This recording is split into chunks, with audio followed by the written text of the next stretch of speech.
Hello dear students, good morning. तो आज हम देखेंगे इलेक्ट्रिक पोटेंशियल एंड कैपेसिटेंस में पैरेलल प्लेट कैपेसिटर के बारे में। ठीक है, हम ये समझेंगे कि अगर पैरेलल प्लेट कैपेसिटर है तो इसकी कैपेसिटी क्या होगी। ठीक है, अपन इसके ऊपर डिस्कस करने वाले हैं। तो हमारी हेडिंग यहाँ पे है parallel plate capacitor, parallel plate capacitor, ये हमारी हेडिंग है। ठीक है, अब इसमें आप समझिए, जैसे देखिए दो प्लेट दे दिए गए हैं। प्लेट अपन ये बना लेते हैं इस तरीके से, दो प्लेट्स दिए गए हैं। अब बोल रहा है कि दोनों प्लेट्स d डिस्टेंस पर हैं, मतलब इनके बीच की डिस्टेंस d है, और इस प्लेट के ऊपर जो चार्ज डेंसिटी है वो माइनस सिग्मा है, और इसके ऊपर जो चार्ज डेंसिटी है प्लस सिग्मा है। ठीक है, ये दिया गया है।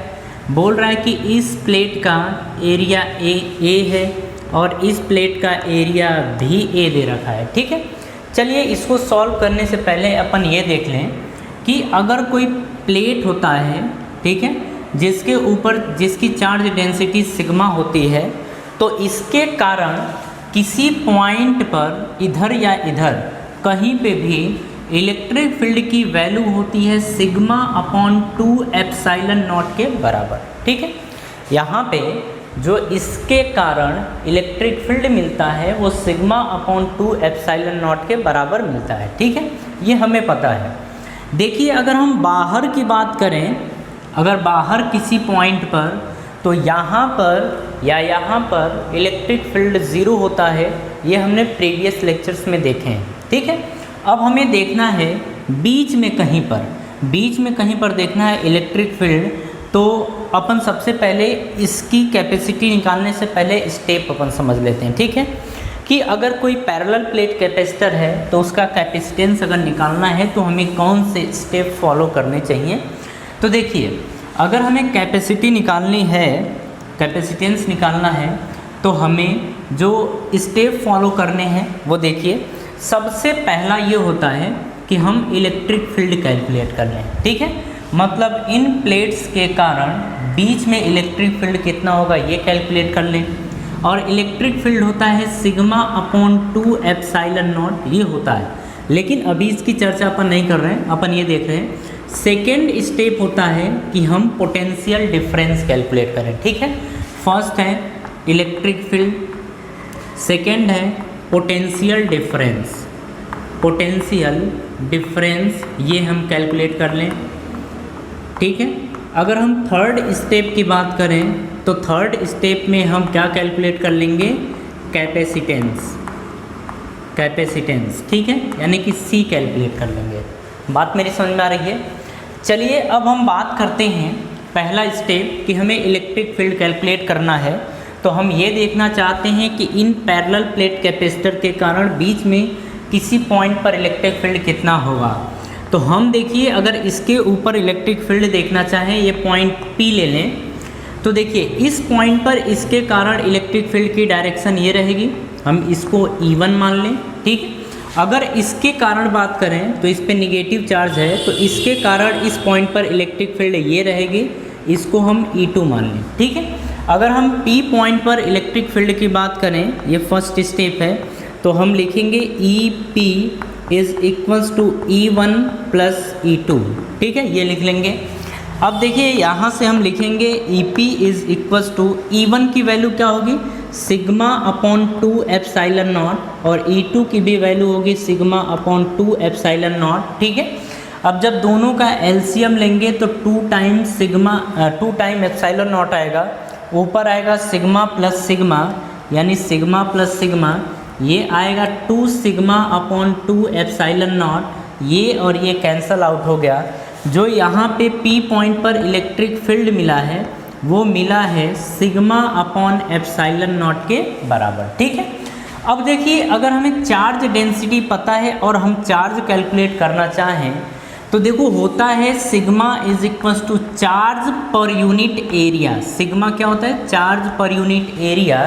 हमें चार्ज कैलकुलेट करना है यहाँ से, सॉरी सिग्मा के प्लेस पे हम Q बाई ए पुट कर देंगे, ठीक है। तो हम लिखेंगे E P is equals to sigma के प्लेस पे Q upon A epsilon naught, ये हम लिख देंगे, ठीक है। तो यहाँ से जो इलेक्ट्रिक फील्ड आया, अच्छा इसको हम E के बराबर कर लेते हैं, E P is equals to E, और ये आ गया Q upon epsilon naught A. हम इसको ए एप्साइलन नॉट को एप्साइलन नॉट ए लिख ले रहे हैं, बोलने में थोड़ा अच्छा लग रहा है, ठीक है।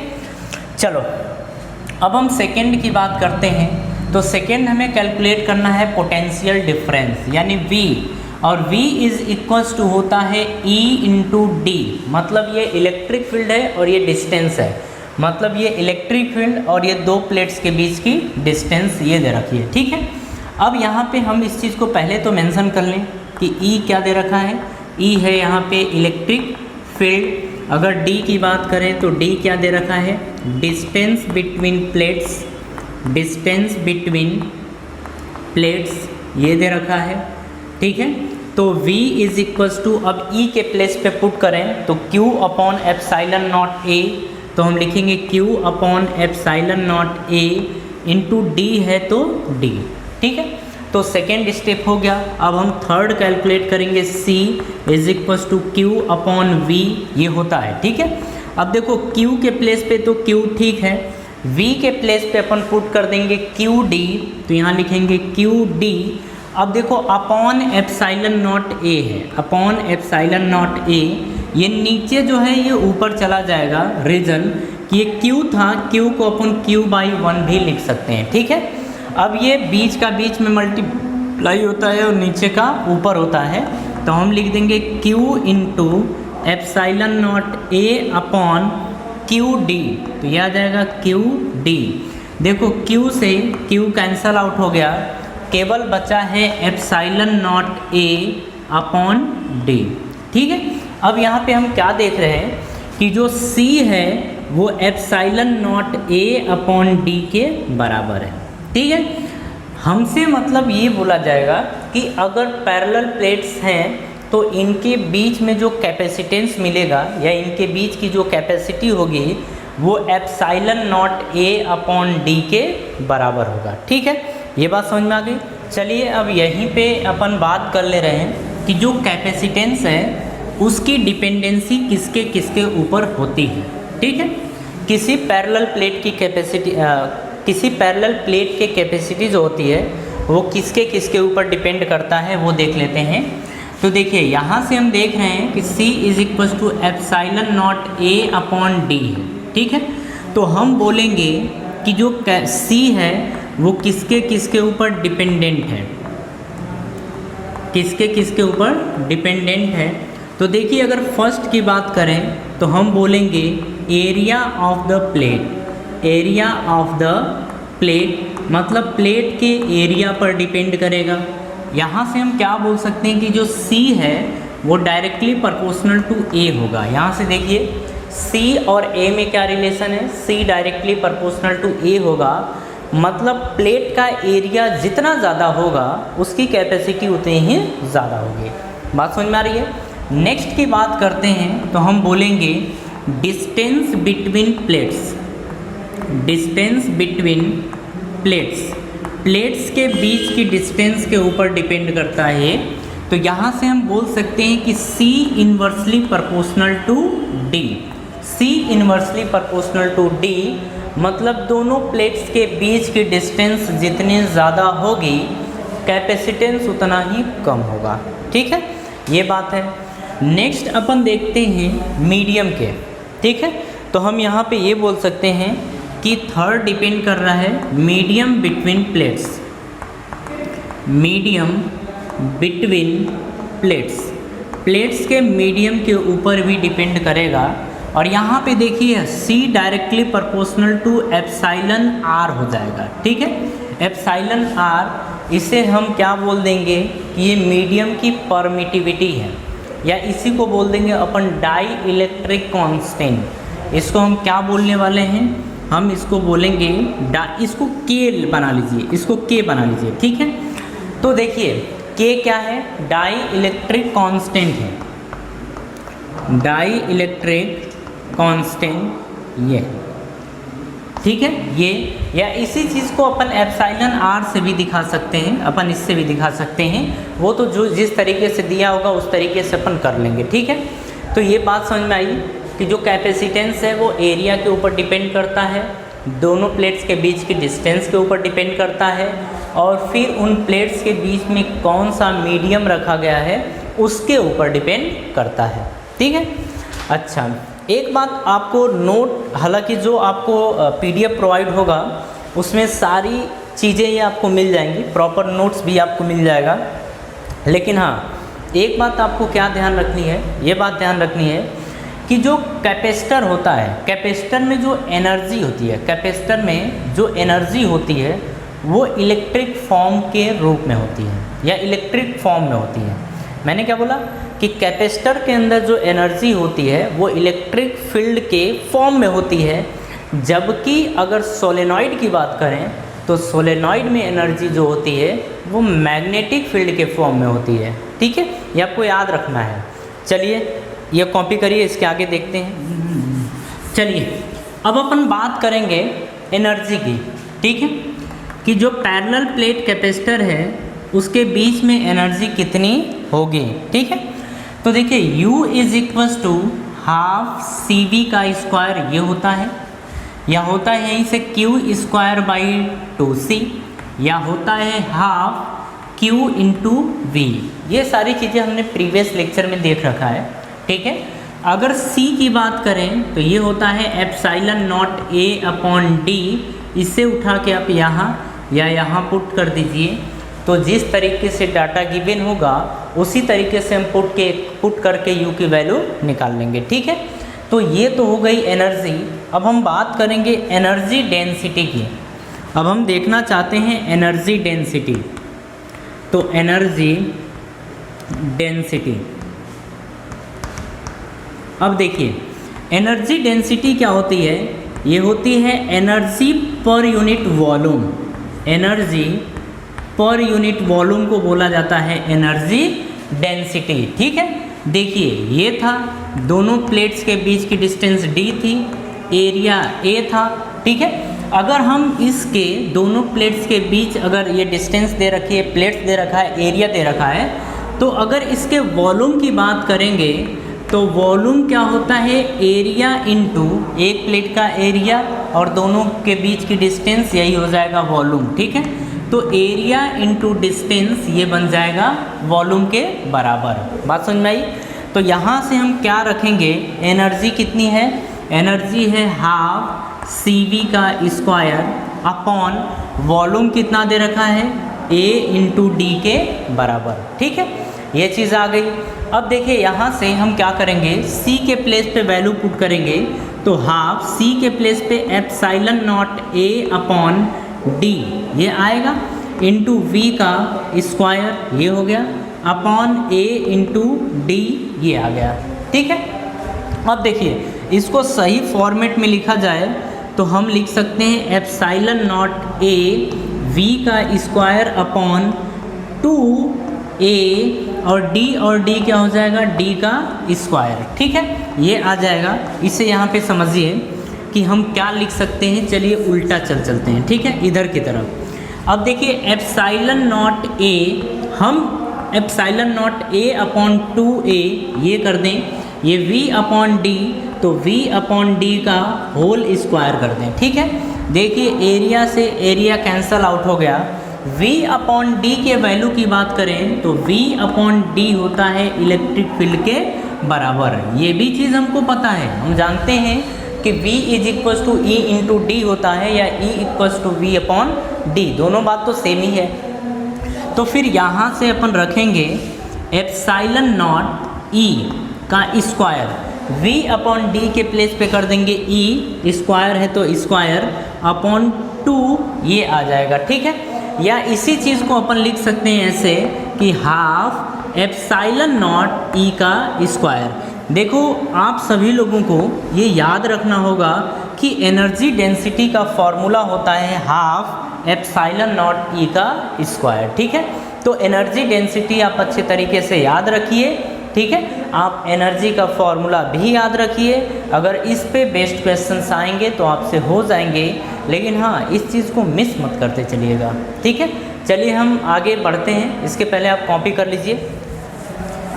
चलिए अपन नेक्स्ट हेडिंग देखते हैं कि अगर ये पैरेलल प्लेट कैपेसिटर जो है, ये पैरेलल प्लेट कैपेसिटर है, अगर इसके बीच डाइलेक्ट्रिक कांस्टेंट भर दिया जाए तो फिर इलेक्ट्रिक फील्ड के ऊपर क्या इफेक्ट पड़ेगा, उसके पोटेंशियल के ऊपर क्या इफेक्ट पड़ेगा, फिर उसकी कैपेसिटेंस के ऊपर क्या इफेक्ट पड़ेगा, ये सारी चीज़ें हमें देखनी है, ठीक है। तो हम लिखेंगे if dielectric is present between parallel plates, ठीक है, ये चीज़ है। तो अब समझिए इन दोनों प्लेट्स के बीच अगर हम डाइलेक्ट्रिक भर देते हैं तो क्या इफेक्ट पड़ेगा। हम फर्स्ट देखना चाहते हैं कि इसके इलेक्ट्रिक फील्ड पे, सेकंड देखना चाहते हैं इसके पोटेंशियल पे, थर्ड देखना चाहते हैं हम इसके कैपेसिटेंस के, ठीक है, इनके ऊपर हम इफ़ेक्ट देखना चाहते हैं। तो हम इसे लिखेंगे एक बार कि विदाउट डाई इलेक्ट्रिक कांस्टेंट, तो एक तो हम लिखेंगे without dielectric constant, without dielectric constant, फिर हम एक लिखेंगे विद डाई इलेक्ट्रिक कांस्टेंट। आप ध्यान से इसे समझिएगा, ये आपको अच्छे तरीके से समझ में आ जाएगी, विद डाई इलेक्ट्रिक कांस्टेंट। अब यहाँ पे समझिए इस चीज़ को, हम अगर विदाउट डाई इलेक्ट्रिक कांस्टेंट की बात कर रहे हैं, मतलब प्लेट्स ये बने हैं, दोनों के बीच की डिस्टेंस d दे रखी है, एरिया a दे रखा है, सिग्मा ये चार्ज डेंसिटी दे रखा है, ठीक है, ये सारी चीज़ें अपने को गिवन हैं। अगर हम विद डाई इलेक्ट्रिक कांस्टेंट की बात करें तो देखो दोनों के बीच की डिस्टेंस d ही रहेगी, एरिया की बात करें तो एरिया a रहेगा, चार्ज डेंसिटी सिग्मा रहेगा।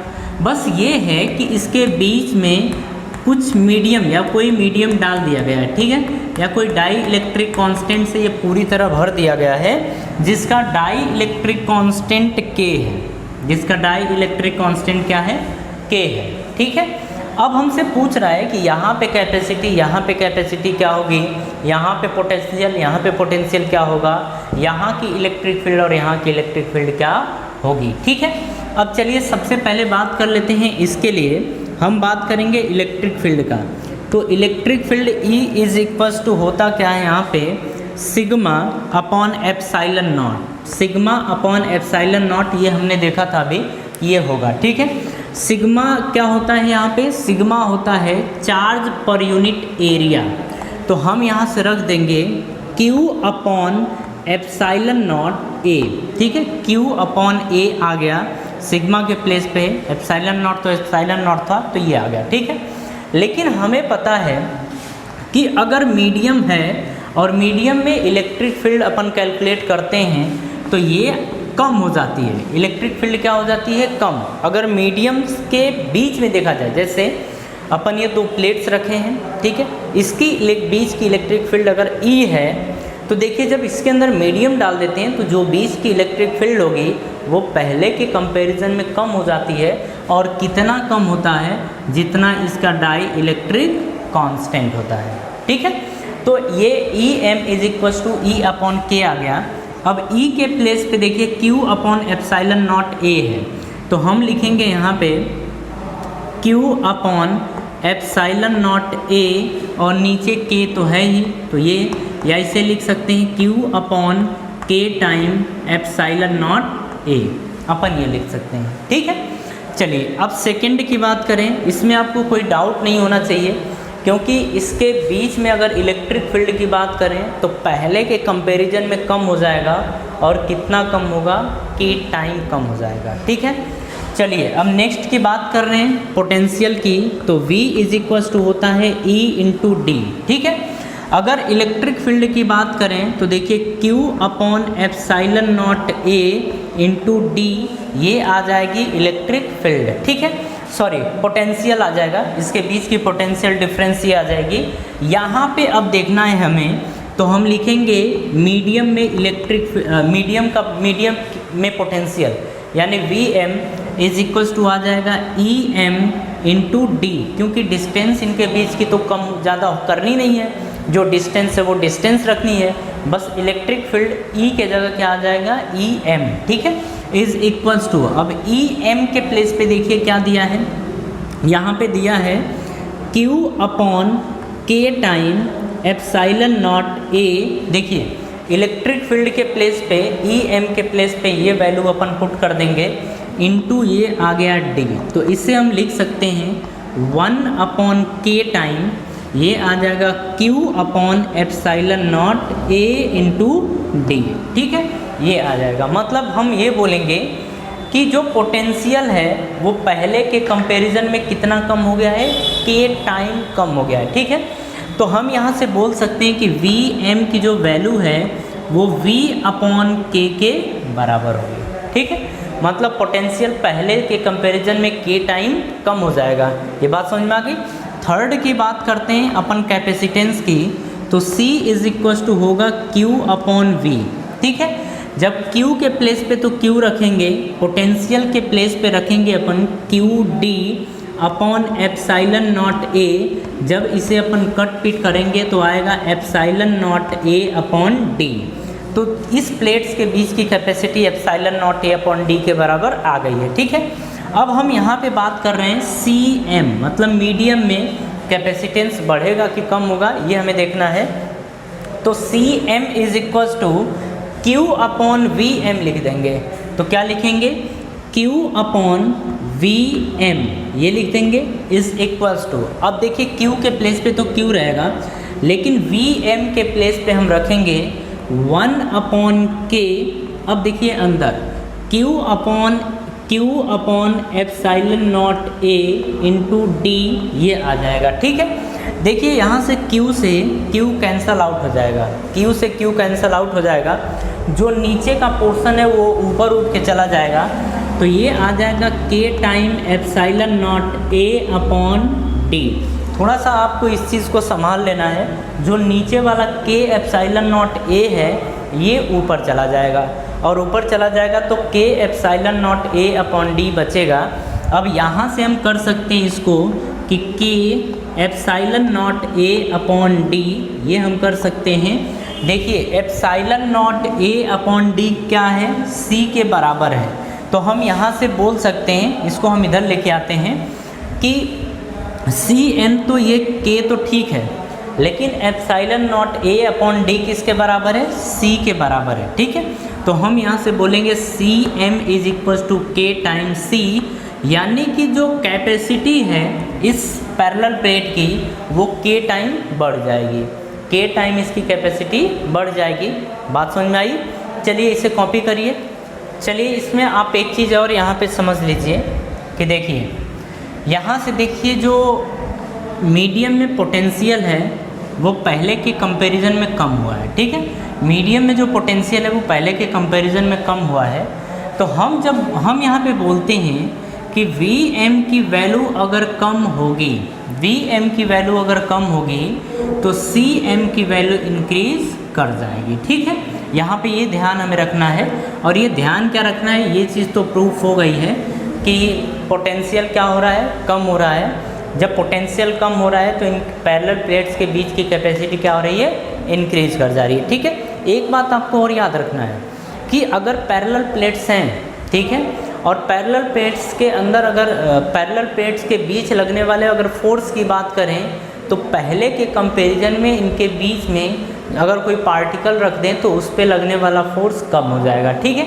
मतलब अगर किसी मीडियम में बात करें तो मीडियम में फोर्स की वैल्यू कम हो जाएगी पहले के कंपैरिजन में, ठीक है। चलिए अपन एक और इम्पोर्टेंट पार्ट इसमें देखने वाले हैं। हम लिखेंगे हेडिंग पहले कि capacitance of a parallel plate capacitor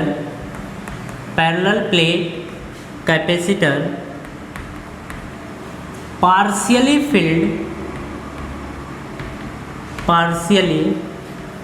field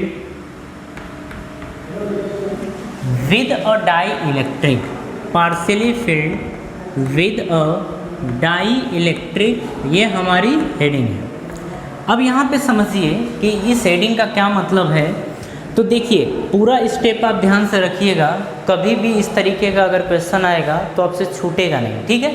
बस आप ध्यान से समझिएगा, इसे आपको पूरी बात समझ में आ जाएगी। चलिए हम मान लेते हैं कि ये प्लेट्स हैं, ठीक है। इस प्लेट्स के ऊपर charge density sigma, area A दे रखा है, दोनों प्लेट्स के बीच की जो डिस्टेंस है वो डी दे रखी है, ठीक है। अब हम क्या कर रहे हैं कि पार्शियली इसे फिल कर दे रहे हैं किसी डाई इलेक्ट्रिक कांस्टेंट की हेल्प से, और इसकी थिकनेस अपन ले ले रहे हैं टी, ठीक है, और इसे किसी भी डाई इलेक्ट्रिक से फिल कर दे रहे हैं। अब यहाँ पे एक बात आपको समझनी है कि हम इसका डाई इलेक्ट्रिक कांस्टेंट के ले लें या एप्सिलॉन आर ले लें, बोथ आर सेम। यहाँ पे बोथ आर सेम, के की जो वैल्यू होगी वही वैल्यू एप्सिलॉन आर की होगी, तो हम के प्लेस पे एप्सिलॉन आर पुट कर सकते हैं। दरअसल जो आपको पीडीएफ मिलेगी उसमें एप्सिलॉन आर मेंशन हो गया है, तो इसीलिए हम यहाँ पे चेंज कर दे रहे हैं, ठीक है, क्योंकि आप कंफ्यूज बिल्कुल ना होवें। अब देखिए जब इस तरीके का क्वेश्चन आया था तो हमने देखा था कि पहले इलेक्ट्रिक फील्ड निकालने की ज़रूरत है, तो हम एक तरफ कर लेते हैं एयर और एक तरफ कर लेते हैं मीडियम, ठीक है। अगर हम एयर में इलेक्ट्रिक फील्ड की बात करें तो सिग्मा अपॉन एप्सिलॉन नॉट होगा, मतलब इसके बीच में जो इलेक्ट्रिक फील्ड मिलेगी वो सिग्मा अपॉन एप्सिलॉन नॉट के बराबर होगी, या इसे हम लिख सकते हैं Q अपॉन एप्सिलॉन नॉट ए, ये हो जाएगा। अगर हम मीडियम की बात करें तो मीडियम में जो इलेक्ट्रिक फील्ड आएगा वो E अपॉन एप्सिलॉन आर के बराबर होगा। एप्सिलॉन आर है इस मीडियम का डाई इलेक्ट्रिक कांस्टेंट, ठीक है। तो E अपॉन एप्सिलॉन आर हो गया इज इक्वल्स टू, अब E के प्लेस पे अपन पुट करेंगे तो हम डायरेक्टली पुट कर लें तो ये आ जाएगा Q upon epsilon naught A into epsilon R, या इसे हम लिख सकते हैं Q upon epsilon R epsilon naught A, ठीक है। तो जो मीडियम में आई है इलेक्ट्रिक फील्ड वो इसके बराबर आई है। सेकेंड हम बात करते हैं इसके पोटेंशियल की, ठीक है, पोटेंशियल डिफरेंस की, तो V इज इक्वल्स टू होता है E इंटू डी, ठीक है। लेकिन अगर हम एयर की बात कर रहे हैं तो ध्यान से समझिएगा, टोटल डिस्टेंस कितनी है दोनों प्लेट्स की, D है, लेकिन डाई इलेक्ट्रिक कांस्टेंट की थिकनेस कितनी है, T है। तो जो एयर वाला हिस्सा है ये, और इस हिस्से की बात करें तो इसको आप थोड़ा सा खिसका दो, जब थोड़ा सा खिसका देंगे तो T इसमें से यहाँ पे आ जाएगा। अब ये एयर वाला जो पार्ट है क्या D माइनस टी होगा, बिल्कुल होगा। आप इस चीज़ को समझिए अच्छे से कि अगर इसके बीच की डिस्टेंस D है, ये थिकनेस T है, हम केवल एयर चाहते हैं तो D में से T अपन घटा दें, तो ये लिख देंगे D माइनस टी, और यही हो जाएगा एयर में पोटेंशियल, ठीक है।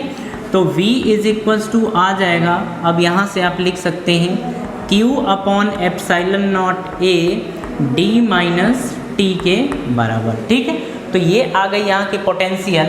अगर हम मीडियम में पोटेंशियल की बात करें तो हम लिखेंगे EM इंटू, अब देखो अगर हम मीडियम की बात करें, ये मीडियम है तो मीडियम की थिकनेस कितनी है, T है, मीडियम की थिकनेस कितनी है, T, और यहाँ पे इलेक्ट्रिक फील्ड कितना है, EM, तो हम लिख देंगे VM is equals to EM into thickness कितनी, T, ठीक है, इज इक्वल्स टू, अब देखिए EM के प्लेस पे अपन पुट करेंगे Q upon epsilon R epsilon naught A into T, ये आ गई मीडियम में पोटेंशियल, ठीक है। अब देखिए अगर हम इसके अंदर टोटल पोटेंशियल की बात करें, इन प्लेट्स के बीच की टोटल पोटेंशियल की बात करें तो V air plus V medium होगा टोटल पोटेंशियल के लिए, ठीक है। तो हम यहाँ पे लिखेंगे total potential difference between plates, ये लिखेंगे।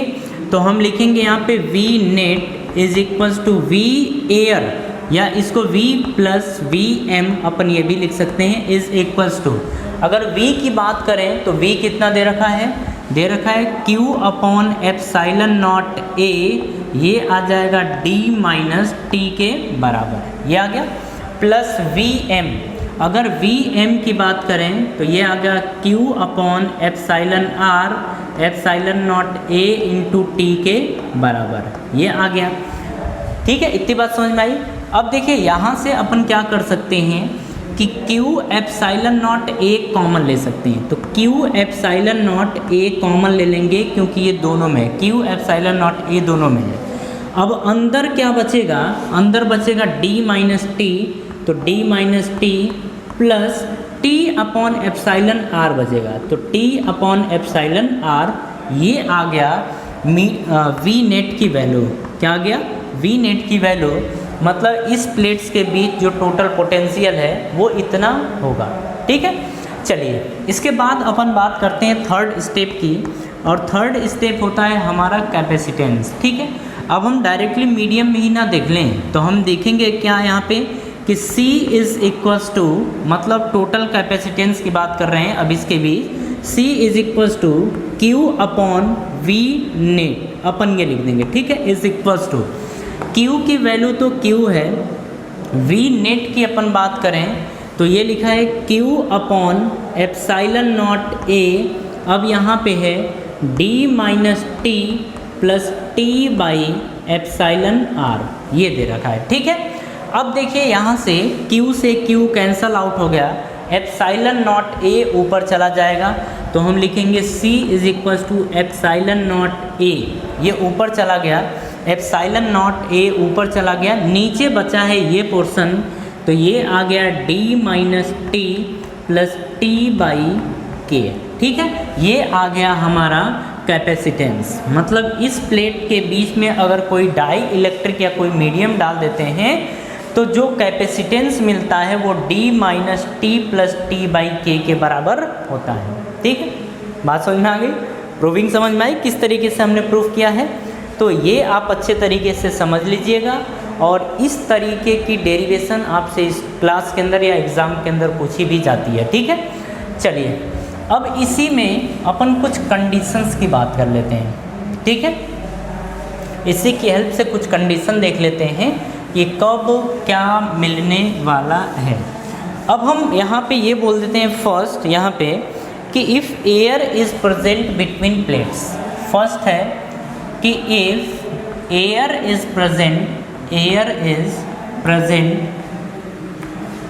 बिटवीन प्लेट्स के बीच में अगर एयर प्रेजेंट हो तो एयर प्रेजेंट होने का मतलब क्या होता है, थिकनेस क्या हो जाएगी, ज़ीरो, मतलब जब कोई डाइलेक्ट्रिक है ही नहीं तो थिकनेस क्या हो गई, ज़ीरो हो गई। और जो यहाँ पे K या एप्साइलन R की बात कर रहे हैं, सॉरी यहाँ पे K आ गया है, एप्साइलन R, तो एप्साइलन R की वैल्यू एयर में कितनी होगी, 1 के बराबर। ठीक है, अब यहाँ से हम C निकालना चाहते हैं, तो C is equals to epsilon naught A upon ये आ गया D माइनस, अब T के प्लेस पे क्या कर देंगे 0 प्लस T के प्लेस पे 0 upon epsilon R, 0 upon something कितना होता है 0, तो ये आ जाएगा, देखो D में से 0 प्लस 0 घटाएंगे तो ये तो 0 ही हो जाएगा, मतलब epsilon naught A upon D आ गया। ठीक है, मतलब अगर T की वैल्यू 0 हो जाए, मतलब अगर इन दोनों के बीच, दोनों प्लेट्स के बीच अगर एयर प्रेजेंट हो तो कैपेसिटेंस आ जाता है epsilon naught A upon D के बराबर। ठीक है, चलिए अब सेकेंड केस अपन यहाँ पे देखते हैं कि if dielectric is present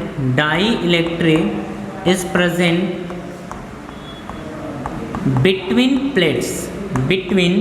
plates, और ये तो ठीक है, लेकिन यहाँ पे जो थिकनेस है वो D के बराबर है। ठीक है, थिकनेस D के बराबर है, कहने का मतलब है कि हमने पूरी तरह इसको फील कर दिया है, डाई इलेक्ट्रिक से हमने पूरा का पूरा इसको भर दिया है, पूरा का पूरा भर दिया है, तभी D और T आपस में क्या हो जाएंगे, बराबर। और यहाँ से हम देखते हैं C की वैल्यू, तो देखो ये एप्साइलन नॉट A तो ठीक है, नीचे आएगा D तो ठीक है, लेकिन डी तो ठीक है, माइनस टी के प्लेस पे हम क्या पुट कर देंगे, डी पुट कर देंगे। फिर प्लस टी के प्लेस पे हम क्या पुट करने वाले हैं, डी। नीचे क्या आ जाएगा, एप्साइलन आर, तो नीचे आ गया एप्साइलन आर। डी में से डी, ये दोनों कैंसल आउट यानी ज़ीरो आ जाएंगे। बचेगा epsilon naught A upon D upon epsilon are, ये बचेगा। देखो एप्साइलन आर ऊपर चला जाएगा तो यहाँ से आ जाएगा epsilon R epsilon naught A upon D, ठीक है।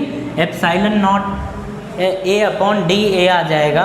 तो जो सी की वैल्यू आ गई है एप्साइलन नॉट ए ये अपॉन डी, और कितने आगे एप्साइलन आर, और ये आ गया है इनके बीच मिलने वाला कैपेसिटेंस। तो ये चीज़ तो हमने पहले भी देख रखा था, ठीक है, लेकिन फिर भी हमने एक बार और देख लिया। इसे आप फिर से कॉपी कर लीजिए और अच्छे तरीके से कॉपी कर लीजिए। चलिए नेक्स्ट हम पार्ट इसका देखते हैं। चलिए इसके आगे अपन देखते हैं कि if n dielectrics are present between plates। अगर n डाई अगर प्लेट के बीच में हों तो कैपेसिटेंस क्या होगा, समझिएगा। देखिए इस तरीके से हमने ये दो प्लेट्स बना लिए, दोनों के बीच की डिस्टेंस जो है वो d दे रखी है, ठीक है। यहाँ पे इस तरीके से जो डाई इलेक्ट्रिक हैं वो n डाइलेक्ट्रिक हैं, इस तरीके से, ठीक है, ये दे रखा है। तो हम मान लेते हैं इसमें कुछ इस तरीके से अलग अलग डाई इलेक्ट्रिक कांस्टेंट भरा गया है इसके अंदर, ठीक है। और इसकी थिकनेस अपन T1 मान लेते हैं, इसकी थिकनेस T2, इसकी थिकनेस T3, इसकी थिकनेस T4 और इसकी थिकनेस अपन मान लेते हैं Tn के बराबर है, ठीक है। अगर हम इनके डाई इलेक्ट्रिक की बात करें तो ये epsilon R1, epsilon R2, epsilon R3, epsilon R4, epsilon Rn, ये डाई इलेक्ट्रिक भरे गए हैं, ठीक है। अब हमें देखना है कि इनके बीच की जो कैपेसिटी होगी वो कितनी होगी।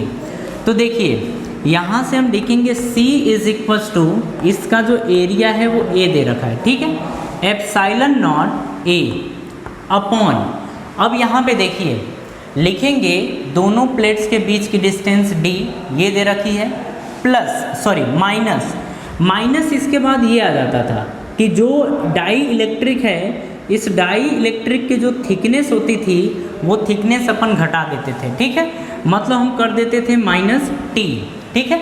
लेकिन जो T है वो T किसके बराबर है, T है T1 plus T2 plus T3 plus T4 plus Tn के बराबर है। तो हम इस T के प्लेस पे रख सकते हैं T1 प्लस T2 से लेके Tn तक, ये हम घटा देंगे, ठीक है। फिर आता था प्लस, ये जो थिकनेस होती थी T वो T बाई एप्साइलन R हो जाता था, ठीक है। लेकिन यहाँ पे अलग है तो हम लिखेंगे T1 upon epsilon R plus T2 upon epsilon R2 plus T3 upon epsilon R3। तो यहाँ से हम लिखेंगे T1 upon epsilon R1 plus T2 upon epsilon R2 plus इस तरीके से करते करते Tn अपॉन एप्साइलन Rn ये आ जाता था, ठीक है।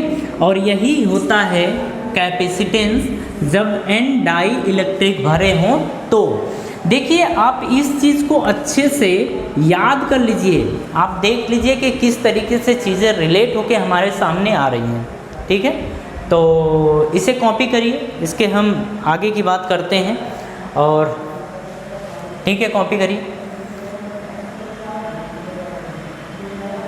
चलिए इसके बाद हम कुछ ऐसा देख लेते हैं कि n डाई इलेक्ट्रिक तो हों, ठीक है, लेकिन ये पूरी तरह फुल फिल हों, पूरी तरह क्या हों, भरे गए हों, जैसे इनके बीच कोई मतलब थिकनेस हो ही ना, पूरी की पूरी डाई इलेक्ट्रिक ही भर दी गई हो। जैसे यहाँ पे समझिएगा कि यहाँ पे प्लेट्स के बीच की डिस्टेंस कितनी है, D के बराबर, लेकिन हमने इसमें n डाई इलेक्ट्रिक भर दी, इस तरीके से n डाई इलेक्ट्रिक भर दिए हैं और यहाँ पे हम मान लेते हैं कि इनकी थिकनेस अलग अलग है।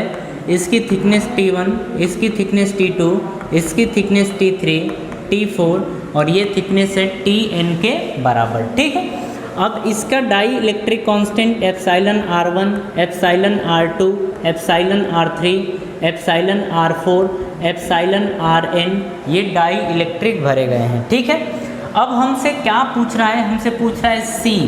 तो देखो C इज इक्वल्स टू, अगर इस प्लेट का एरिया A है तो एप्सिलॉन नॉट A अपॉन में, अब देखो D, तो D माइनस, अब D माइनस T करते थे तो D माइनस T का मतलब कि ये आ जाता था T1 plus T2 plus T3 plus Tn के बराबर ये आता था।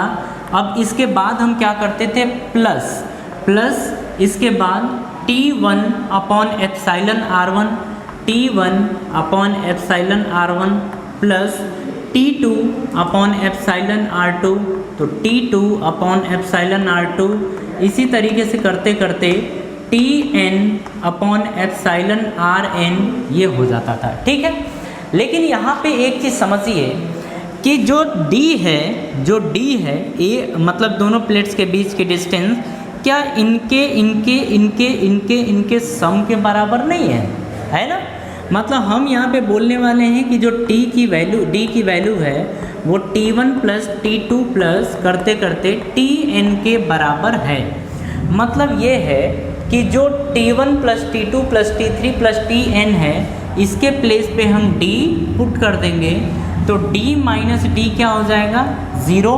तो जो C बचेगा वो अब बचेगा एप्सिलॉन नॉट A अपॉन, अब देखिए T1 अपॉन एप्सिलॉन R1, तो T1 upon epsilon R1 plus बचेगा T2 upon epsilon R2 plus T3 upon epsilon R3 plus करते करते Tn अपॉन एप्सिलॉन Rn के बराबर ये आएगा। ठीक है, तो जो C की वैल्यू है वो ये आ जाएगी और इसके तरीके ध्यान रखिए और साथ में डायरेक्टली ये फॉर्मूला भी आप याद कर लीजिए। ठीक है, चलिए इसे नोट करिए। तो आज की सभा हम यही समाप्त करते हैं, मिलते हैं नेक्स्ट लेक्चर में एक नए टॉपिक के साथ। Thank you.